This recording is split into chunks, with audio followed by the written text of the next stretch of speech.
What's up? What's up? What's up? What's up to episode 8 or episode 9 of the rebuttal? I don't know. It's one of the two, right? Um, we didn't come last week, but we're back this week, and we got a lot to talk about. It's a lot going on in the conference. Um, can y'all believe it? It's week 8. Yeah, week 8. Week 9. Yikes. I'm a week behind. It's yeah. This is week 9 um for the SIAC, man. It seems like the season just started and it's about to be over with. And for a lot of schools, it's already over. For a lot of schools, it's done already. They playing for pride at this point. They playing for next year. What could next year bring? And so with that brings you to episode 8 or 9, whichever one.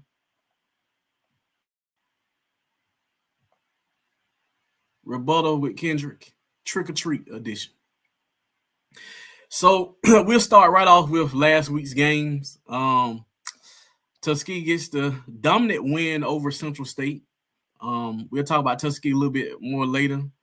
Kentucky State gets the win over Allen. Kentucky State has kind of found their groove. I ever since I said that them guys weren't gonna win a game, yeah, they've been winning. So I think they've gotten off 3 wins, and I think that's really big for them at this point.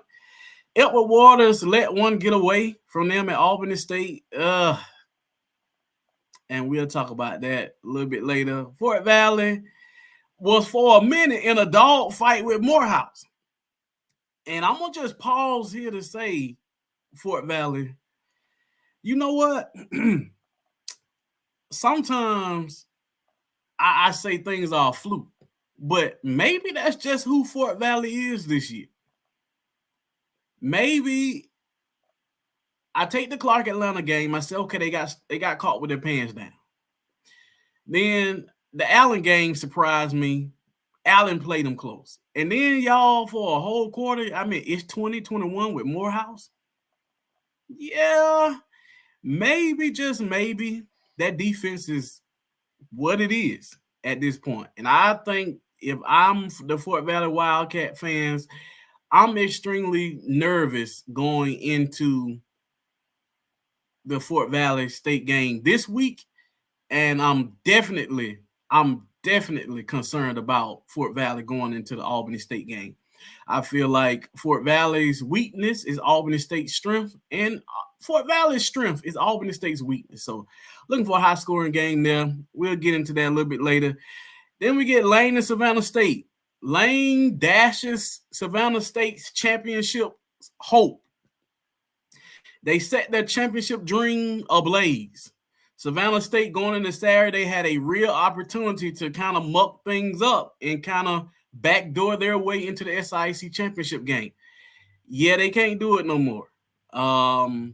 But this week coming up, they got a chance to do that for another team. Then the Miles Benedict game. You know, I've always said Benedict was going to be a better back-end team than a front-end team, and I think they call a Miles team that's kind of beat up. From my understanding, Miles is real beat up at the moment. So they finally got Cam Ivory back Saturday, but they just couldn't seem to get things rolling for real against Benedict. But I think that Miles defense is still going to be a tough out for anybody. So they were able to get the win and remain undefeated going into week 9.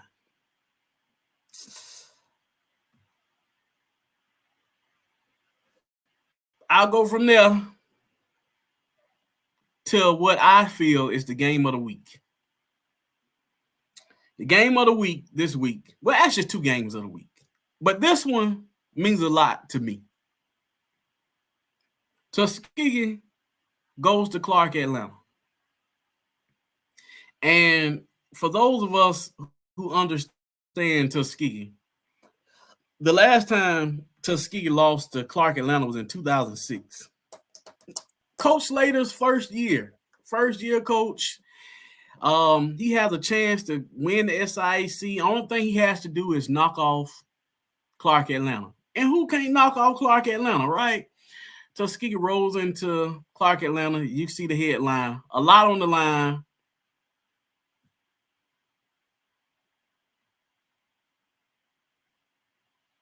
But couldn't get the job done. I think the game ended up being like 10-6. And at Tuskegee, some people call it the Tuskegee arrogance. Whatever you want to call it, Tuskegee does not believe that they should lose to Clark Atlanta. And I am one of those Tuskegee people. We don't lose to no Clark Atlanta. Coach Keaton is my guy. I like Coach Keaton. I root for Coach Keaton. But I ain't rooting for Coach Keaton in this game. This game right here, I need Tuskegee to be dominant and win this game. We got an SIAC championship that we're chasing. And Coach Keaton is standing in the way. So I want Tuskegee to run through Clark Atlanta and get to this next week's game with Miles. But got to take care of business against Clark Atlanta. Now, what I will say now, I'm going to brag on Tuskegee for a minute. I think Tuskegee is in dominant form. We got a lot of slack, and I was a little down on them early in the year because of some of the hype coming out of preseason, some of the hype that was coming out of the fall. I expected a little more out of our offense. I'm going to give some credit to the coaching staff at especially on the offensive side of the ball. I think they decided that they needed to do what they needed to do. Like, Tuskegee is a run-first team at this point. Like, that's how we're going to win games, running the ball. I think coming into the season, they wanted to kind of throw the ball around, and it showed. And we're just not that team. And so I'm glad that the coaching staff was able to acknowledge that and get to a point where they decided, hey, we're going to run the ball. And right now, nobody can stop us running the ball. On the defensive side of the ball, I didn't say this at first. I was thinking maybe Miles, and I looked at Savannah State, Central State. I'm going to say Tuskegee is probably the best defense in the conference. Maybe, and if a second, they're a close second to Miles. I think Miles is a really strong defense, but Tuskegee defense has shown me that, hey, that they're for real. And for all the people down Tuskegee, let's go back down the Tuskegee schedule, for all the Tuskegee haters out there, because I've been saying even before, we lost the 3 games straight, I was telling you people that, hey, there's not an SIAC championship that does not come through Tuskegee. Let's not get it twisted now. Let's not get carried away. Even our 3-7 year, our 2 5-5 years, there is no SIAC championship that does not come through Tuskegee. You don't get to a SIAC championship without coming through Tuskegee. Tuskegee has a say in the SIAC championship because we're Tuskegee. Maybe arrogant, maybe whatever you want to call it, but there is no SIAC championship that does not come through Tuskegee. And this year is no different. It has to come through Tuskegee. Clark Atlanta to get to the talk a little bit later. They have to start by what? Beating Tuskegee. That's not an easy out for Clark Atlanta. I'm sure Clark Atlanta understands that because it's still who? It's still Tuskegee. That name still means a lot. That name still holds weight in this conference, regardless to what people think.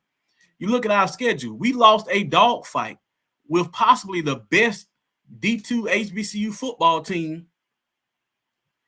in the conference. Y'all say my mic is down. Let me see.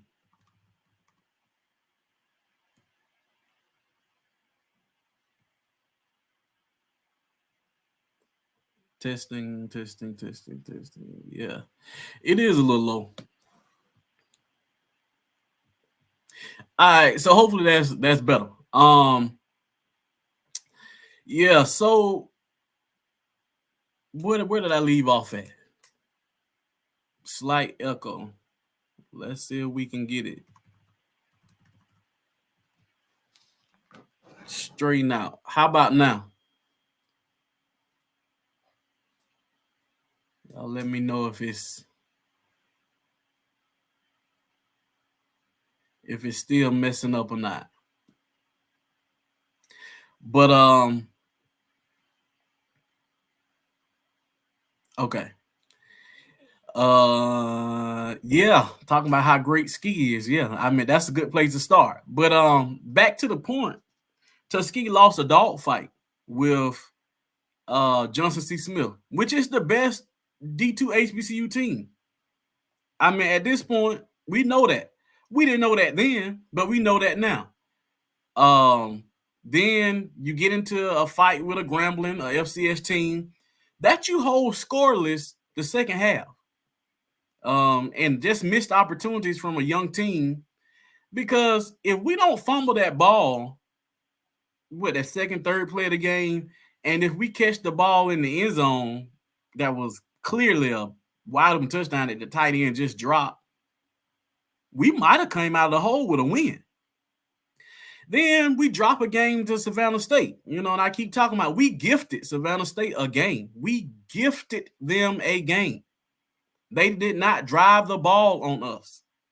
Had it not been for 2 botched punts, they would have never been in position to score.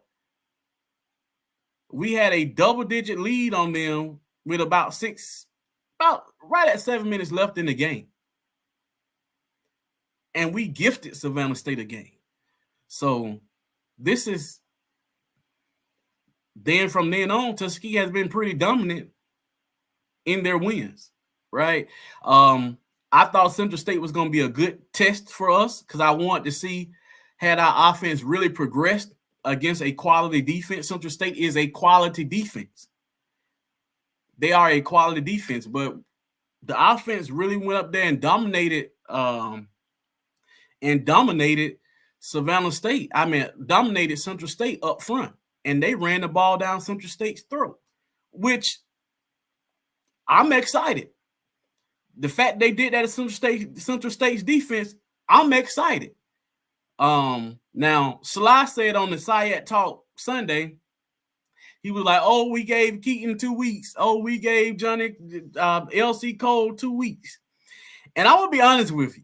He talked about that Tuskegee arrogance. So my Tuskegee arrogance is going to show for a minute. And I'm pretty sure this probably be good bulletin board material. LC Cole used to have 3 weeks. Against LC Cole couldn't beat us when he was at the FCS school. We're not concerned about LC Cole in 2 weeks. He couldn't beat us at Bama State.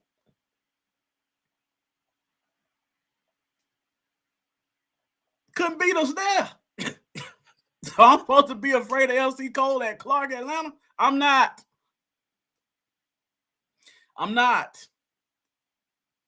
He got the lane. I think he had a better shot almost beating us when he was at head coach at Lane, opposed to when he was at Bama State.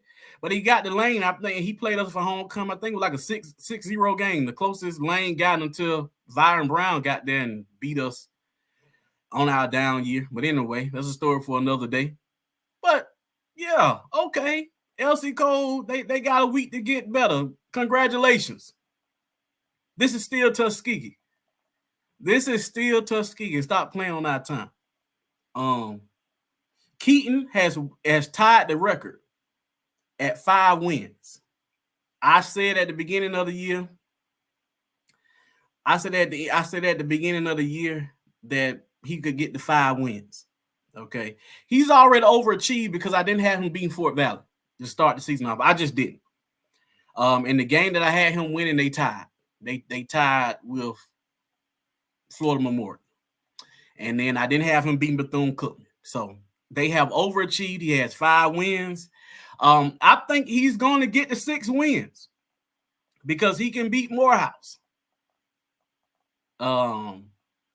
6 wins. I think they should build a statue out of him. And from my recollection and from my look over the history, he will be the first coach in their history in his first year to get to 6 wins. He'll be the first coach to get to 6 wins since, I don't know, maybe the early 90s. I think 91. they might have got to 7 wins. But he has totally turned that program around, done great things with that program. But I meant hats off to him, but it's business now. It's business. It's straight business when it comes down to Clark Atlanta. I want us to beat them like they stole something. I don't want no close game. I want complete domination Saturday. I want our defense to be the defense that I know. I want our offensive line to move their undersized defensive line around. I want to really, really dominate them up front. I want to see this dominant Tuskegee that I'm starting to see. I'm starting to see this dominant. I'm starting to see that real ski come back. I've been real, laid back, just letting it go. But Saturday got me hyped. I was pumped Saturday to see that offensive line behind Stetson. I mean, moving them guys around up front. And I'm just saying, Clark Atlanta's defensive line is nowhere near Central State's defensive line. Nowhere near it. Handle business Saturday.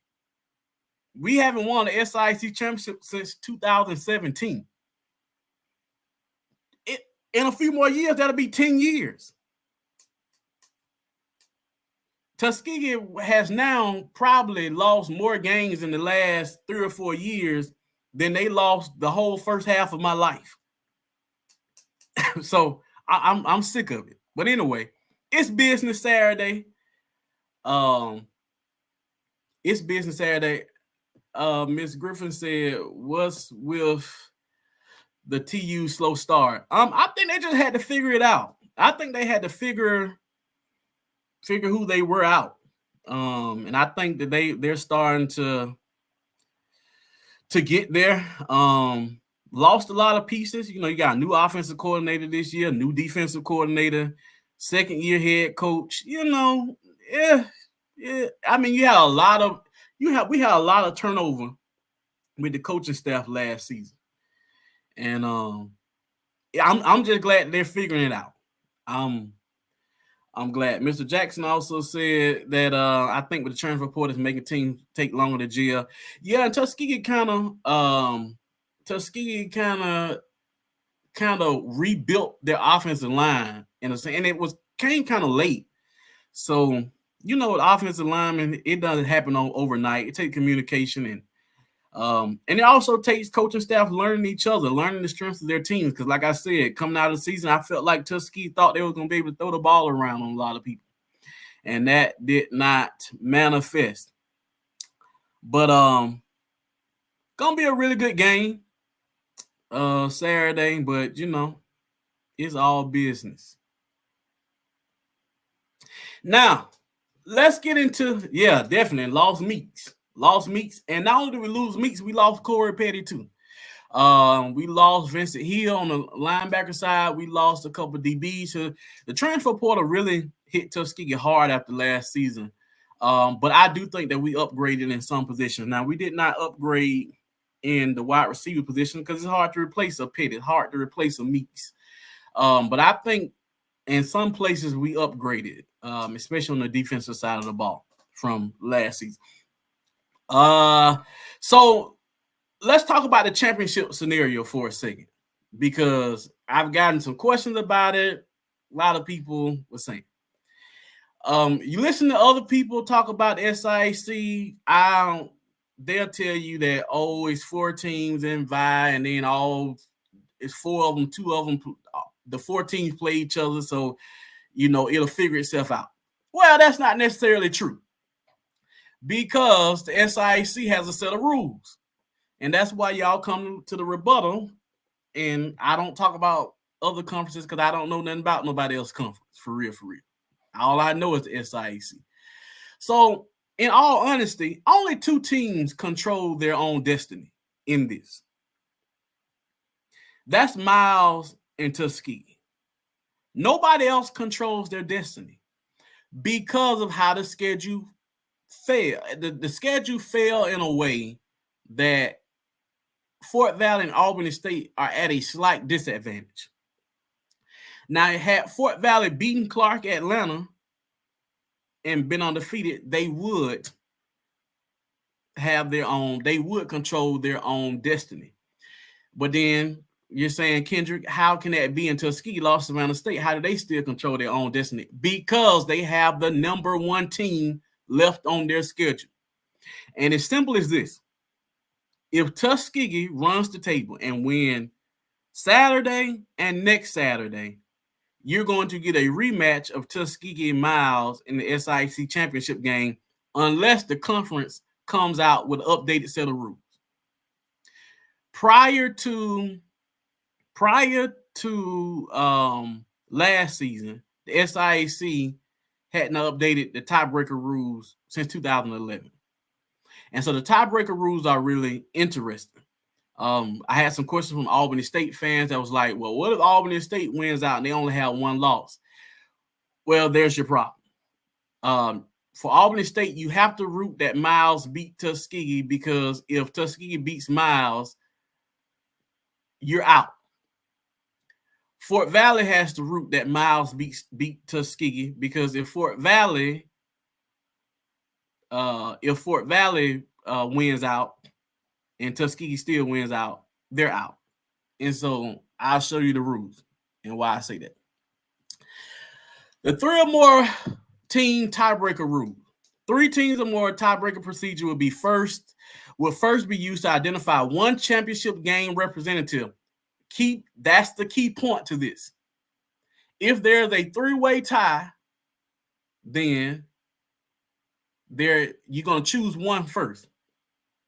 And so what is that going to happen? Read rule number 2. If all the tied teams are not common opponents, the tied team that defeated each other, the tied team that defeated each other of the tied teams, which just basically means this.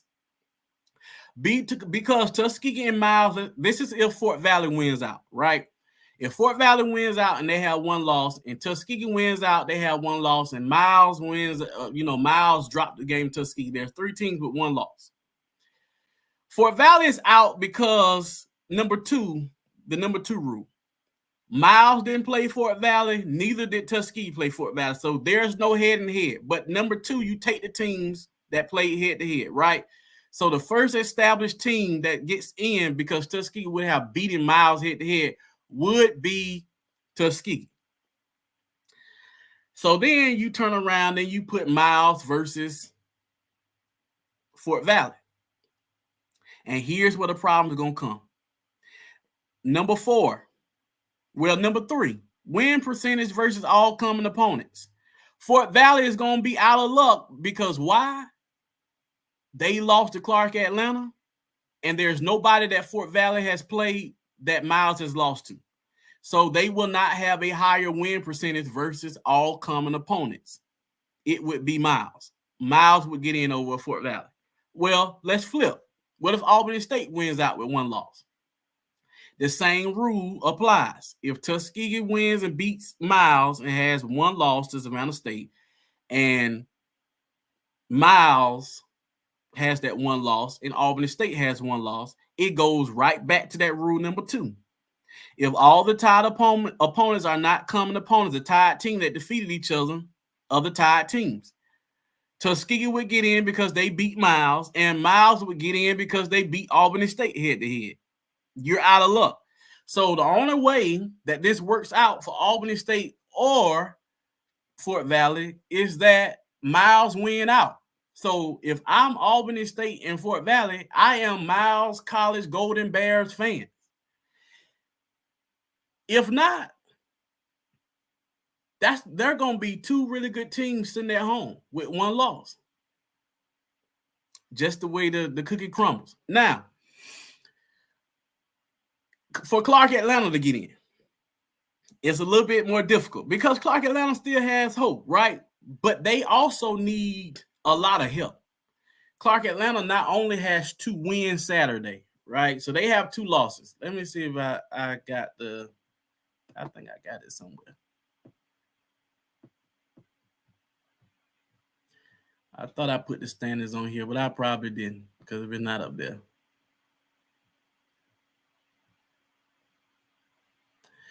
Okay, I don't.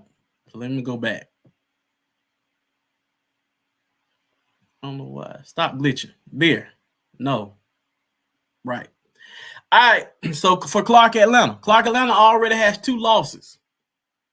They lost to Savannah State and they lost to Miles. Now, the best thing that happened to Clark Atlanta was Savannah State losing Saturday. They needed Savannah State to lose Saturday. I don't know. I saw some posts where some people were saying some crazy stuff, and I'm like, no, dog. If Savannah State only has 2 losses, they're going to get in over Clark Atlanta. So the best thing for Clark Atlanta that happened to them was Savannah State losing. But here's the problem for Clark Atlanta. Now you need Savannah State to beat Albany State. Because if Albany State and Fort Valley get into that game with only 1 loss, you're already out. If Albany State and Fort Valley win Saturday, Clark Atlanta, no matter if they beat Tuskegee, they're out. Because one of those teams in that Fountain City Classic will only have 1 loss in conference. So Clark Atlanta needs Fort Valley to lose to Benedict, which is not out of the realm of possibility because Benedict, they're a scrappy team. And Fort Valley has been, they struggled to pull the game out with Allen. They struggled for a half against Morehouse. You can't struggle like that against Benedict because Benedict is an opportunistic team. And what I have seen from Fort Valley is they struggle with mobile quarterbacks. Mobile quarterbacks give Fort Valley is in danger. At one time I thought that maybe Fort Valley could, I said Fort Valley was the best team in the conference holistically. The problem is Fort Valley has a weakness that other teams can exploit. And even if Fort Valley gets to that game with 1 loss, that Fountain City Classic, they're going to need to score 60 points to beat Albany State. Because Quentin Gray has proven to me that he is an aggressive coach. I've seen him, and I'm going to have to give respect to Quentin Gray. Because although Albany State has been riding under my radar, that man schemes himself into wins. Now, I'm telling you, like, he won Saturday's game because he schemed himself into a win. He stole points from Edward Waters. Edward Waters was trying to be conservative, play that respectful football. Quentin Gray does not play respectable football. If you give that man 8 seconds, he's trying to score in those 8 seconds. I'm going to show you some videos we'll talk about in a second. Quentin Gray is an aggressive offensive play caller. I've seen Fort Valley not be that aggressive. I've seen them kind of be conservative. So unless Fort Valley is going to decide they're going to be aggressive offensively, which they're going to need to be, which is what got them beat in the Clark Atlanta game. They're not aggressive. They only get aggressive when they get behind. They're not aggressive when they're out in front. Fort Valley has one of the most efficient offenses. Like they can have a high octane offense, but they're not aggressive with it. Quentin Gray is very aggressive in his approach to the offensive play calling. And to be honest with you, I like it. Now, my only problem with Albany State is they don't play no defense.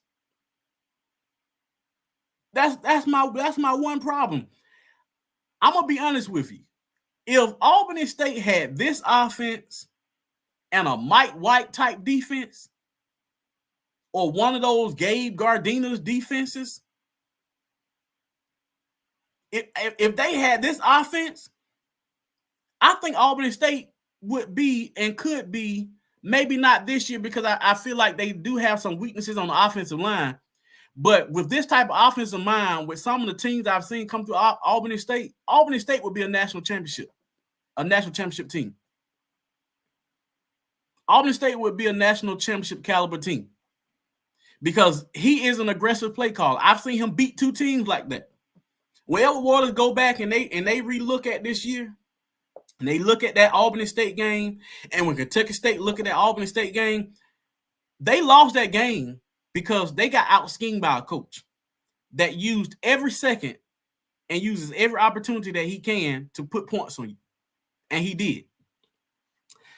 right. So where were Clark Atlanta. So Clark Atlanta needs Albany State to lose and Fort Valley to lose for them to even have a shot. And they gotta beat Tuskegee. So they need 3 big things to happen for them Saturday in order for this to kind of fold their way. And then I'm still not so sure that they get in. Because I think even if that happens, they still would need Fort Valley to beat Albany State. Because it would come down to this rule right here.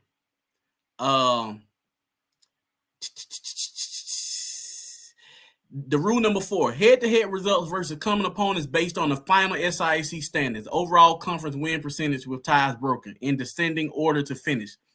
I don't know who would have the biggest win. I don't know who would have the biggest win, right?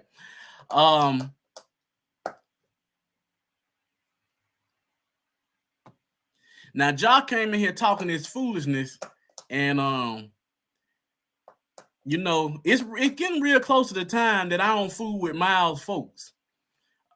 I'll never forget the first year. This after Ruffin got the Miles, and Miles came. There was an old man, and he came down in the ski, and he was yelling from the top of his voice, "Tiger stew. We come down here to eat some tiger stew." And I was like, who in the hell is this man? Who in the hell is this man? That's dying. I mean, he was yelling, and I mean, when they beat us, I was sick. I was sick because in my mind, and I still hadn't wrapped my mind around Miles being an SIC powerhouse. My mind has not come to terms with it. I am still the old SIAC. I am still that this conference has to be decided by Albany State and Tuskegee. I don't care about nobody else. I in my mind, it's just how I see it. And so when Miles is in the conversation, I show respect to him because I like their coach and their Alabama team. But at the end of the day, my mind still is wrapped around, we got to get back to the way things used to be. And the way things used to be is Tuskegee, Albany State, and on good years, Fort Valley. But now here come Miles. Okay, so y'all won't see Fort Valley and Miles. You won't see it. Okay, you won't see no Fort Valley and Miles this year, because if that's the game, then we don't win a conference championship. And I'm sorry. I don't care. I don't care. Anyway, wait, I want to go back to this and say something else. So I think Clark Atlanta, they need the Clark Atlanta needs to be singing the Clark Sisters right now, right? Y'all know that Clark Sisters song, I'm looking for a miracle. I expect the impossible. Like, they need that to happen. Because they need 2 teams to lose and they need to win. Right? So we'll see. We're gonna see what happens. It was another question up here I want to address. Let me go back to it.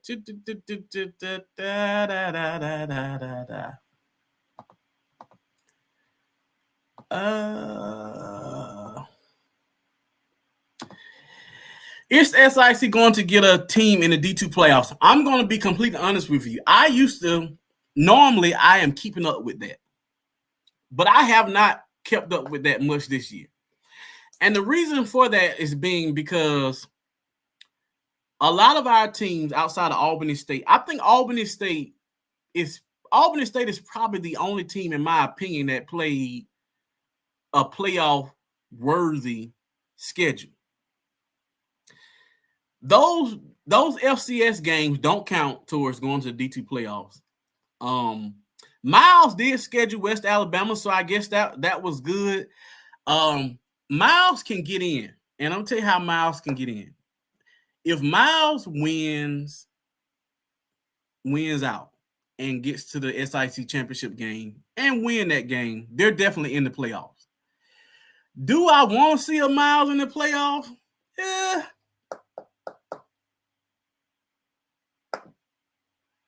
I don't know. It depends on the luck of the draw. I'm just concerned that Miles can't kick enough point after attempts.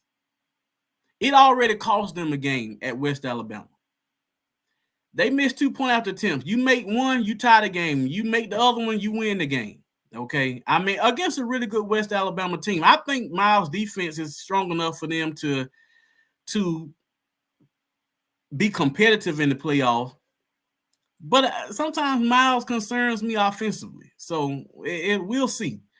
Fort Valley is the same way. It would have to be a matchup thing for Fort Valley. Now, Fort Valley does play up because you see them play Delta State really strong. But I don't know. That secondary for Fort Valley is problematic. If Fort Valley gets to West Florida or they get a Valdosta State, it's going to be a long day for them boys. It's going to be a long day for that secondary. They have to get a team that's not that strong throwing the ball because it's just not there. If there was Fort Valley defense from last year and this year's offense for Fort Valley, yes, I feel like they get to playoffs. I feel like they can win a game or two. Right this year, I just feel like all of our teams have weaknesses. I mean, all teams have weaknesses, but I just feel like I said this in a SIAC talk. Dr. Faison said he asked who was the biggest disappointment in the conference this year. And I think he was like, don't get mad, Dr. Faison. I think Edward Waters is a big disappointment. And I'm sure, right? Because they've only won one game this year after having a pretty breakout season last year. For me, it's the whole conference. I'm disappointed with the whole conference, and here's why. Benedict comes in the conference, and they Benedict comes into the conference, and when Barry gets there, he goes 5-5 his first year. A lot of people don't know that. A lot of people only pick up on Barry going undefeated 2 years in a row. Barry took a really good team, okay, and I want to give Mike White his flowers. Benedict had Mike White prior to Barry getting there, and Mike White was still a hell of a coach. He had got some good players in place at Benedict, and I also want to say this about Clark Atlanta too. Don't think this is Keaton has done a great job. He's brought some guys with him, but Slater was also doing some good recruiting at Clark Atlanta. It was some talent when Keaton got there. And it's a lot of his coaches will tell you that. So Keaton followed a legendary coach, still had to change the culture.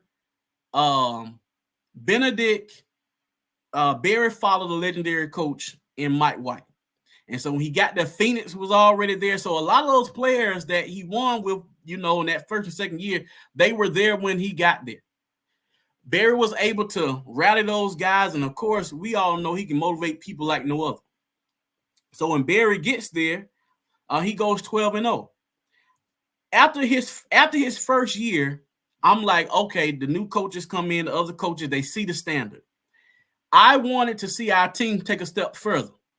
If Barry, with the guys that he took with him to South Carolina State, if Barry was still at Benedict this year, Barry would be undefeated again in this conference. There's not a team that I feel like took a step forward that could have challenged Barry if Barry was still in this conference.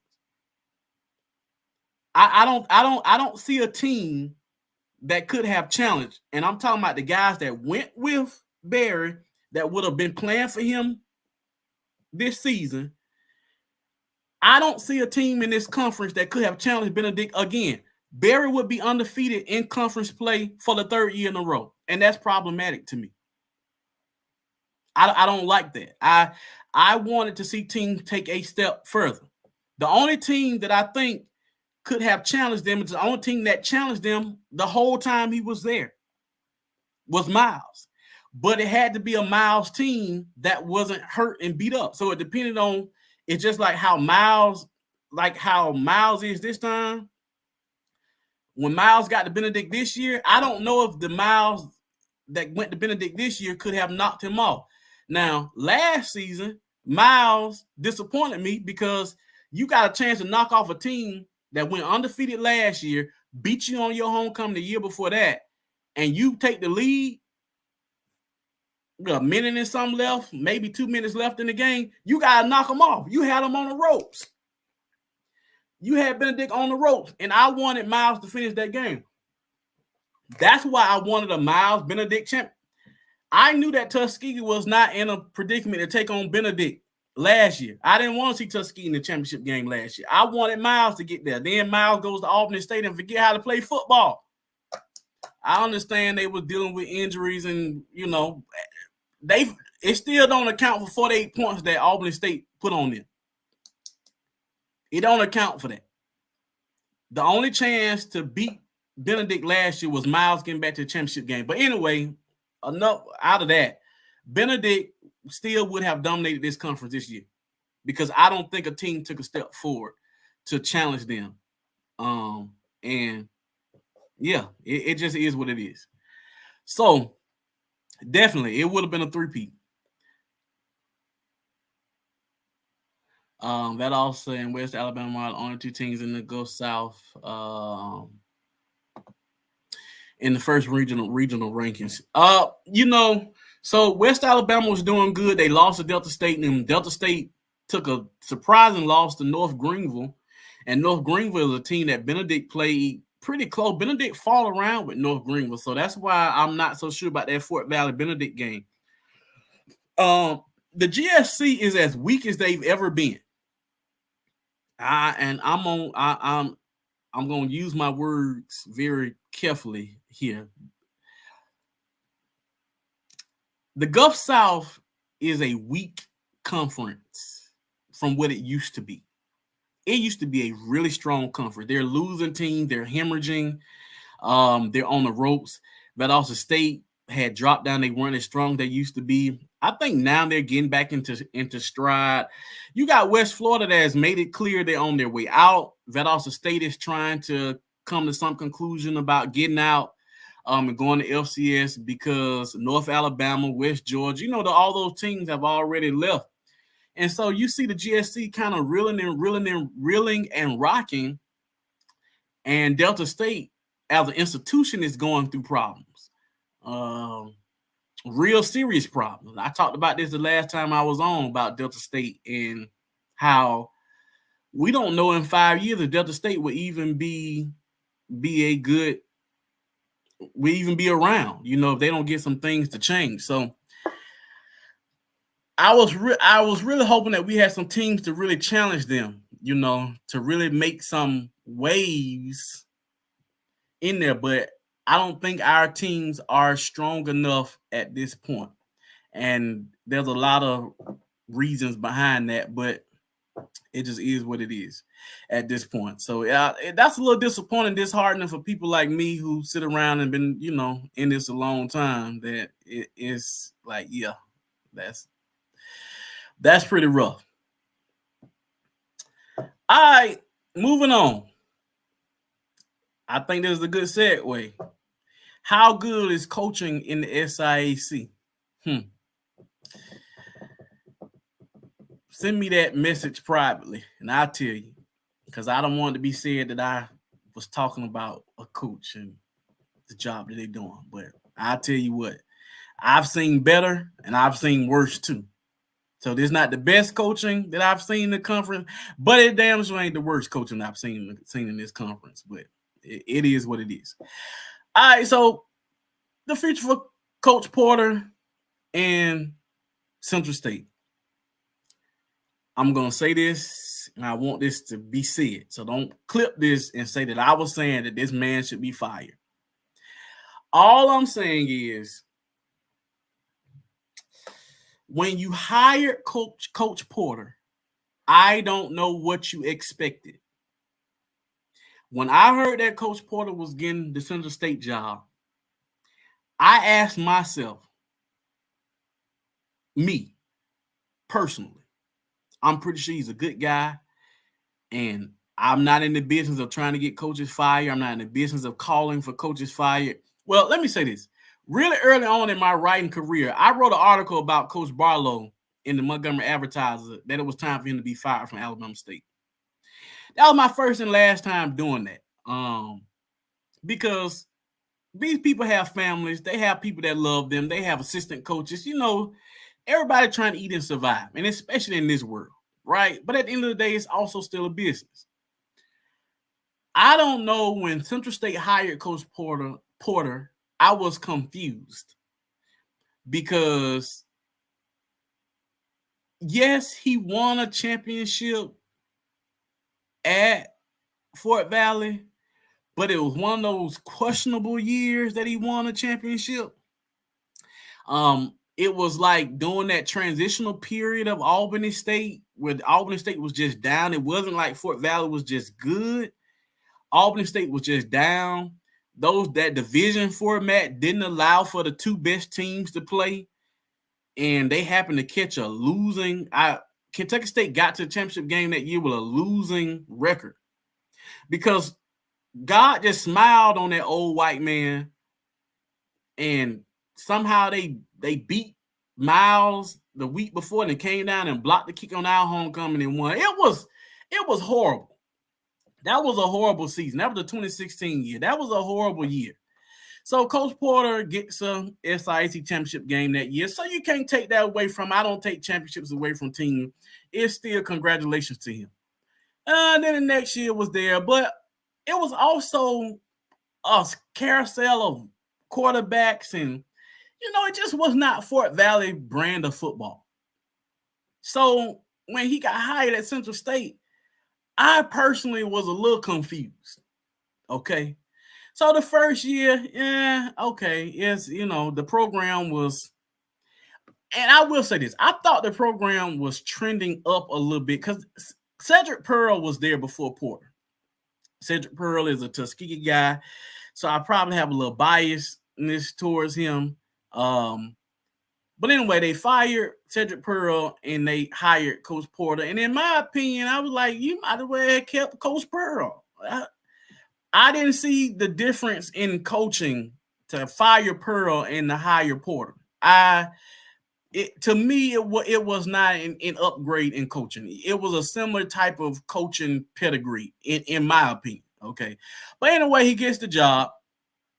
I can't remember what they went. Maybe they won 2 or 3 games that year. Then last year, they went 5-5, right? They beat Mississippi Valley on the first game.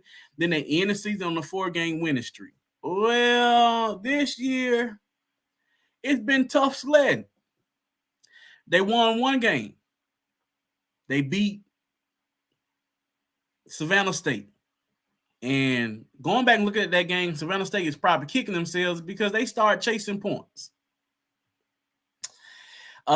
He has a really athletic defense. I feel like Central State's defense is one of the best in the conference. Those guys are athletic. I said on Twitter that Central State has a championship caliber defense, but their offense is atrocious. They have a new offensive coordinator, but it is atrocious. Some of the things that they're trying to do, it's bad. But they've been in every game because their defense keeps them in games. They were in a dog fight with Miles. They were in a dog fight with Clark Atlanta. They lose the Lane game. And Saturday, even though they scored late, Tuskegee pretty much dominated Central State the whole game. That game was never in question whether or not Tuskegee was going to be able to win that game. They play Allen next in Kentucky State. Now, in my opinion, I don't know whether he gets another year. This is his 3rd year. I don't know whether he had 3 or 4 year contract, but I don't know. I think whether he gets another year is probably going to be dependent upon these next 2 games. I think these are must-win games for Coach Porter. I think he has to beat Allen, and I think he has to beat Kentucky State if he has a chance. Now, something else that does not work in his favor. Central State hired a new AD in 2023. that kind of bodes well for coaches. I mean, doesn't bode well for coaches when they're in these type of predicaments, because ADs, they normally want to bring in their guy, hire their people. He was there when she got there. She got there in 2023. And so I don't know if he gets another year. On top of that, earlier this year, they named a new president. So I don't know if after a new president and a new AD, if Coach Porter gets another year. Now to this point right here, I 100% agree, because I was confused as to why it's when I look at Central State's recruiting and I look at where they go and pull guys from, I'm like, I have no idea what they are doing. There is talent in Ohio. I agree. I think I'm not calling for Coach Porter's job, because everybody got to eat. Everybody needs a job. The defense is great at Central State. I don't know. Can he fix it? I'm sure he wants to fix it. So I'm not calling for his job. But if he does not get another year, Central State does not need to be going down in the bottom of Georgia looking for a coach. Central State does not need to be in Alabama looking for a coach.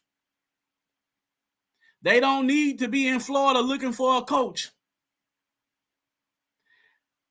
You have too many Division II teams that are doing well in Ohio, in that Midwest Conference, with Ohio pedigrees, that know how to recruit the area, that knows where the talent is in Ohio, that knows that they can slip over there in Illinois, that know they can slip over there in some of them rural areas of Kentucky and find talent. And if I'm if I'm Central State, my first call is to this man right here.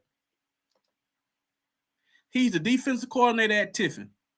Tiffin is a pretty solid program. This is, even though this is his first year at Tiffin, he has a hell of a pedigree. He knows Ohio very well. He's at a D2 school now that could come in our conference and beat the hell out of every team in our conference at this very moment. His defense is ranked number 2 in this conference. They're ranked nationally. I'm calling this man up. I'm not looking anywhere else. I'm calling this man. This man, I'm calling him in and say, hey, we need you. He's right up the road at Tiffin as their defensive coordinator. Get him. You need him. If Porter is gone, this is my main guy, because you need a coach that knows that area. I don't know why we try to reinvent the wheel every time. We don't have to reinvent the wheel. Findlay is right there in Ohio. They win with Ohio talent. Look at that Findlay roster. How many guys do they have from outside of Ohio? Look at most D2 teams that are successful. Their rosters are not, they don't compile their rosters how we compile our rosters. I used to look at West Georgia all the time, their roster. Their roster would be completely Georgia players. We be everywhere trying to get guys, trying to pull guys from everywhere. Get you somebody that knows the area. Get you somebody that knows what winning looks like. If you're looking for another coach, he would be my guy. They've only given up 12 touchdowns this season, average 16.3 points a game. And the reason why I'm saying that, because you have a strong defense, so you need somebody that can come in defensive minded, but can go out and hire a good quality offensive coordinator. I think if Porter wants to keep his job, he probably need to go ahead and just fire the offensive coordinator and try to get him somebody else in, because I don't know. But if he loses those next 2 games, I don't think he gets another year.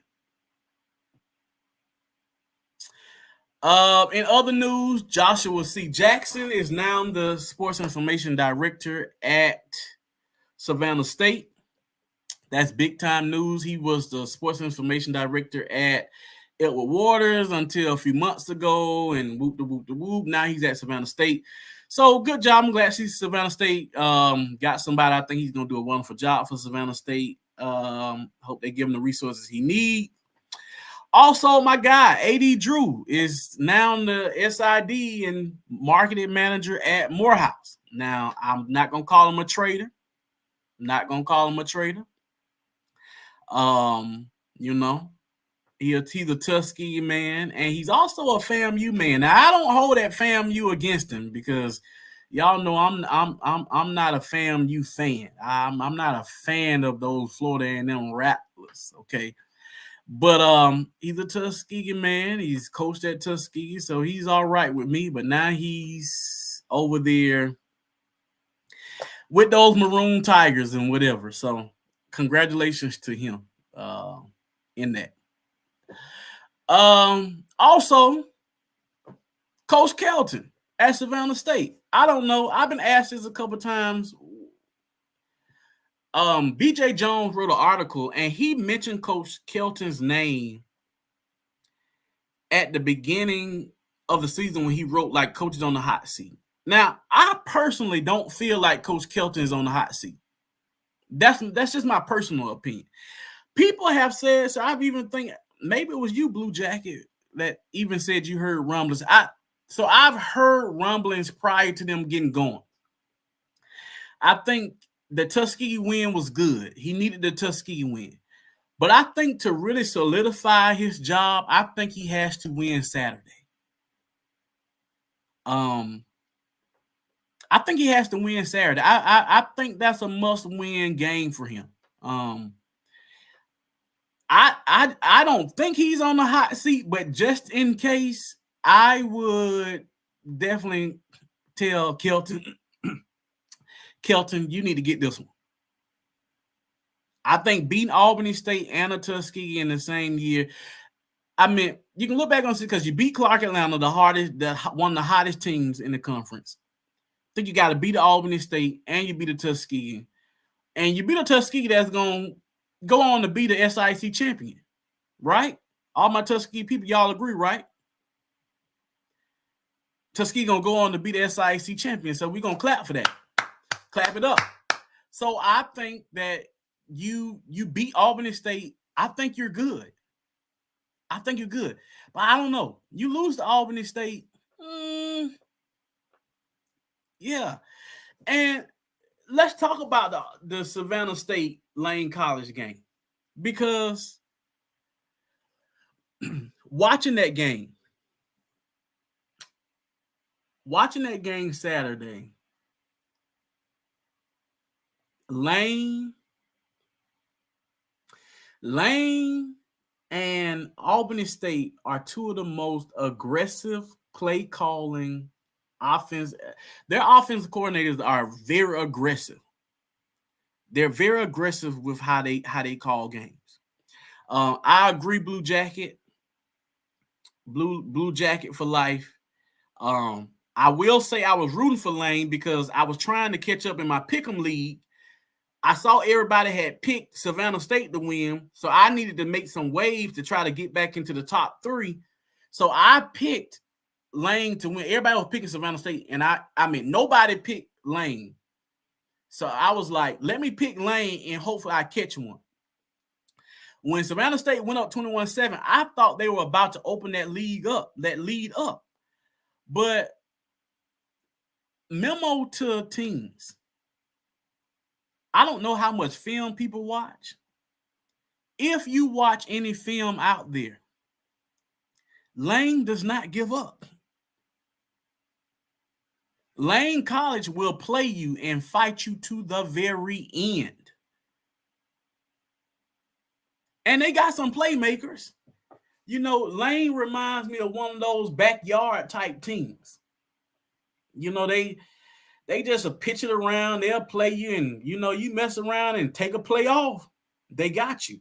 And you saw that kind of happen to Savannah State. So when it goes into overtime, that's Lane type of game. That was Lane's type of game. And then you go and they score first. You score, but then you miss the PAT, which goes back to what I'm saying about all these teams have weaknesses. Point after attempts has been a problem for a lot of teams in this country. It has cost teams games. I've seen point after attempts cost Miles games, and it has cost Savannah State a game that they should have won because,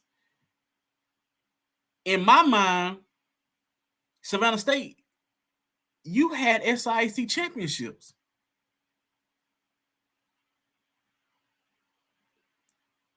You had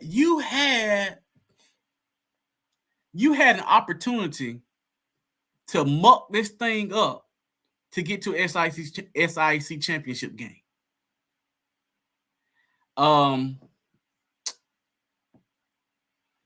It goes back to this, man. I don't think they knew who they were playing. It's the same thing that happened to Edward Waters and Coach Morgan. Part of coaching and part of this conference is knowing who you're playing. Lane is an aggressive team. You can't take plays off. Toriano Morgan did the same thing. In the Albany State game, to make my point, let me see if I can switch over to that. In the Albany State game, Edward Waters was winning. Then Albany State, they catch fire. They score 3 straight times. But Edward Waters was also scoring, right? And so then there was this one particular set of plays where Edward Waters got the ball, could go back up. Instead, they kick a field goal. Albany State gets the ball back, and they score to take the lead. And when Edward Waters gets the ball back, instead of trying to push the ball back up the field, you kneel. Well, now you just cheated yourself out of possession. Yes, it was only 14 seconds, but I've seen Coach Gray do this. Coach Gray is going to steal a possession.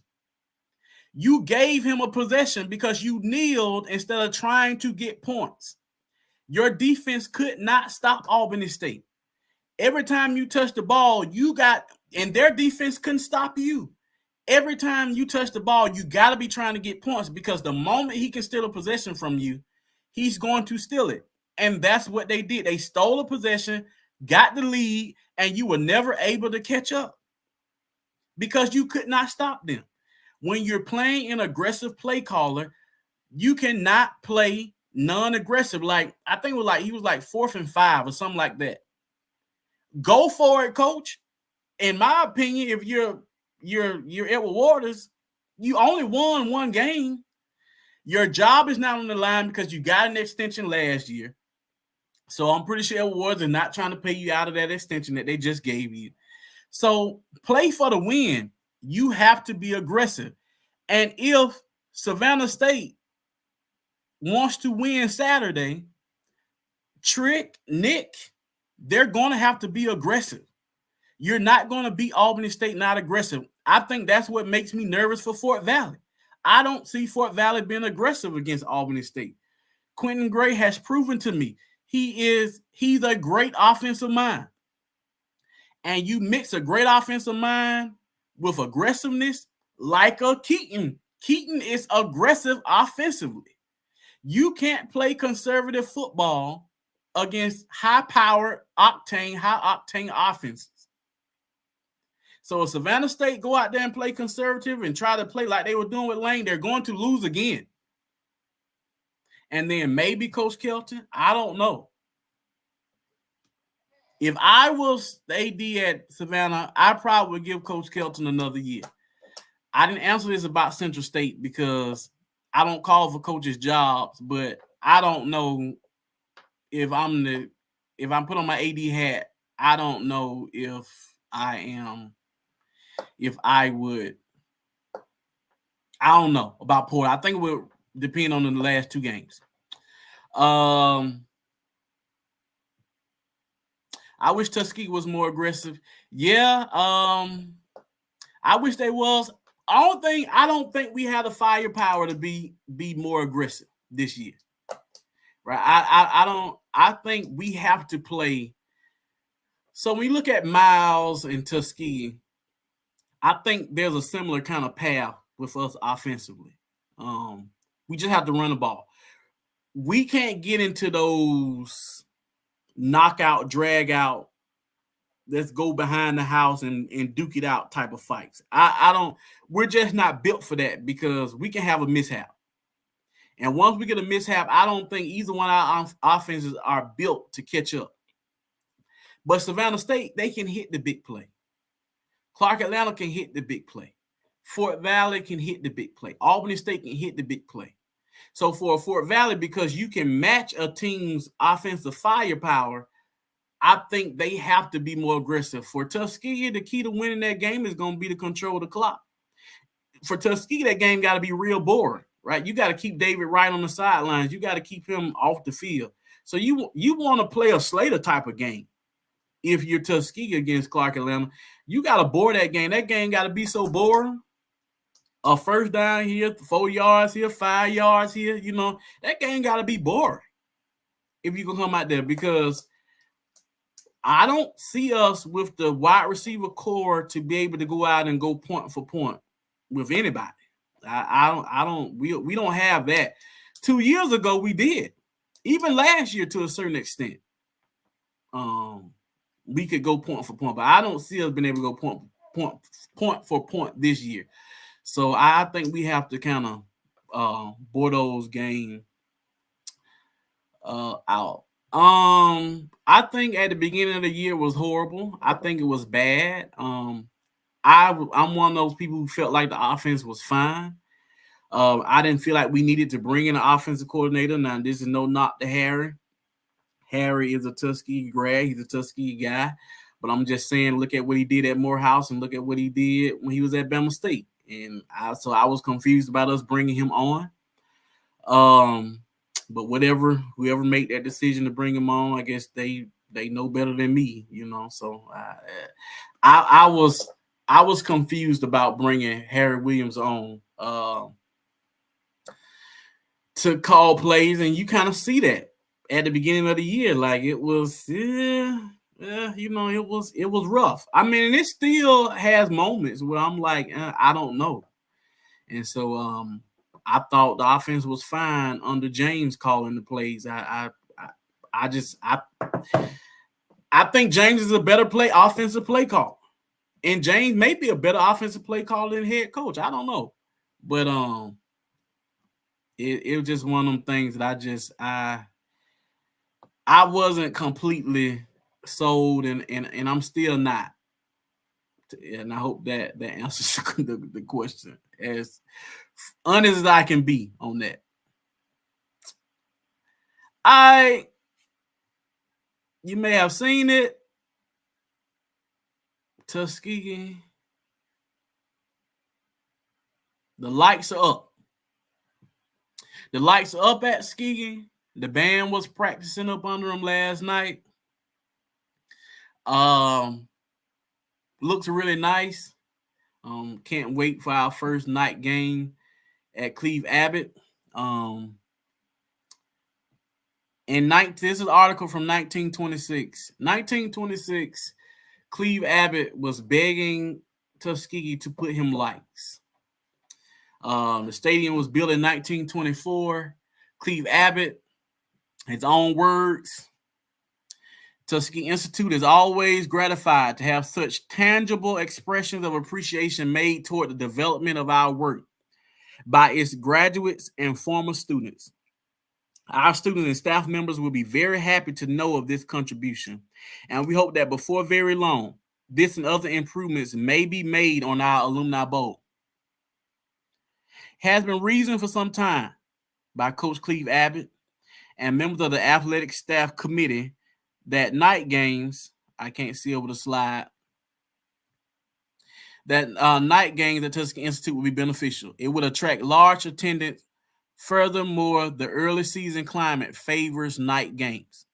So in 1926, our famed beloved coach that built this Tuskegee program up from pretty much nothing was asking for likes. So I think that's really cool.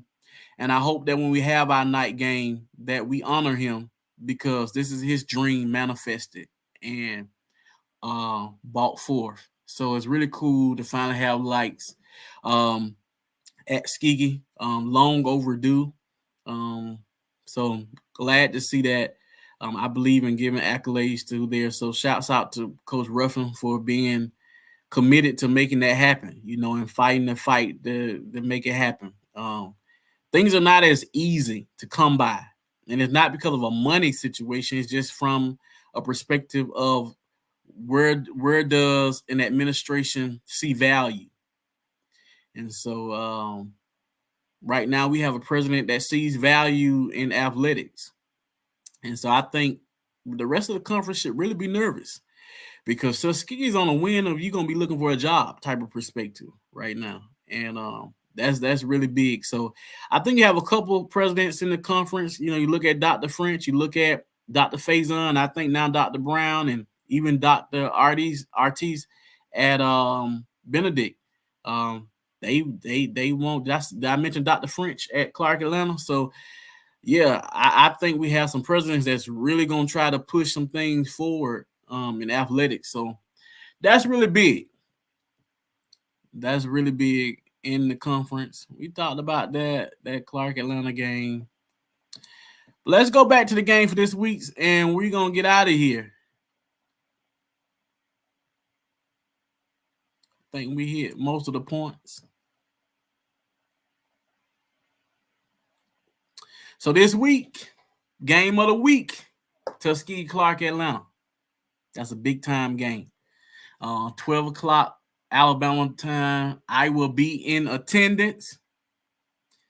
I will be in attendance because I got to bring my miracle water. Y'all remember that them folks used to come on TV? They used to talk about the miracle water, the miracle spring water. It used to be old lady to come on the radio. Sit you a glass of water by the radio. I'm gonna pray over your water. So I'm gonna put this water by the radio and let that woman pray over the water. And I'm bringing my water. And I'm going on the field before the game. And I'm gonna plead my miracle spring water over that. Because we need a win. Benedict Fort Valley. I think that's gonna be a really good game. I don't know how other people see it. You look at records. I think that's going to be a really big game. I haven't decided whether I'm going with Fort Valley. Fort Valley is the better team, no doubt. They're the better team, no doubt. But, are they looking forward to the Fountain City Classic? Central State and Allen, I don't know. Both of their seasons are over. Allen coach is fine. I think Coach Porter needs to win that game. I think he needs to win these next two. So I think he loses this game. It's probably, U-Haul time for him. Albany State, Savannah State, Savannah State can I don't know, make themselves feel better because you can knock Albany State out of the playoff talk, kind of. You can definitely damper their chances really bad. And I also think it's a way for Coach Kelton to have some job security because I don't know if you fire a coach that beat Tuskegee and Albany State and Clark Atlanta this year. Elk Waters and Lane, Elk Waters, they just down bad. I don't know. You got to travel to Jackson. I think Lane gets that one. Then you get Miles and Morehouse. Now, Morehouse played for Valley close. Can Morehouse catch Miles looking over? Make no doubt about it. Miles knows. There's no doubt about Miles understanding that they got to come to Tuskegee. Miles also knows this will be the biggest crowd that they've ever played in front of. I think Miles is praying for rain because I keep seeing some reports say it might rain, whatever. But from everything I'm understanding, the ticket sales, it's probably going to be upwards of 60 to 70,000 people crammed into Cleve Abbott Memorial Stadium. So that game is going to be jam-packed. It's going to be a really tight game. that's going to be a game. It's already a rivalry game, so that's going to be a big game. I think both teams going to come ready to play, but Miles got to handle business with Morehouse. And then if things go my way, we turn right back around that next week and we get a rematch of Miles and Morehouse in the championship game. And so I'm really looking forward to that. Now, also for a little assurance for Tuskegee, I also need Fort Valley and Albany State to lose Saturday to get 2 losses. I kind of need that to happen just for a little assurance. So, Benedict, I need you to handle your business, and Savannah State, handle y'all business and beat Albany State for me Saturday. Can y'all do that for me? Y'all can do that for me. I will appreciate you all. But anyway, that's how the conference shakes out right now. Next week, we'll know for sure. Next week, we will have a real clear picture. Next week, I'm gonna try to have Jaron Russell on. I'm gonna try to have all the guys from the SIAC talk on. I'm gonna even try to get Sly on next week. I'm gonna try to get Todd Quarter. Next week, I want all 10 of my spots on here filled because I want to hear what those guys have to say. And I'm gonna shut up next week. Yeah, I'm gonna get on the show and I'm not gonna say a word next week. I'm gonna try to get Travis Petty on to talk about Savannah State. I'm gonna get so many guys on. I'm gonna put my thing right in the middle and I'm gonna shut up. And the reason why I'm gonna shut up because I'm gonna be silent until we whoop those Golden Bears of Miles College and get to a SIAC championship game. Anyway, that's the rebuttal for tonight. Hope y'all enjoy and have a good rest of your week.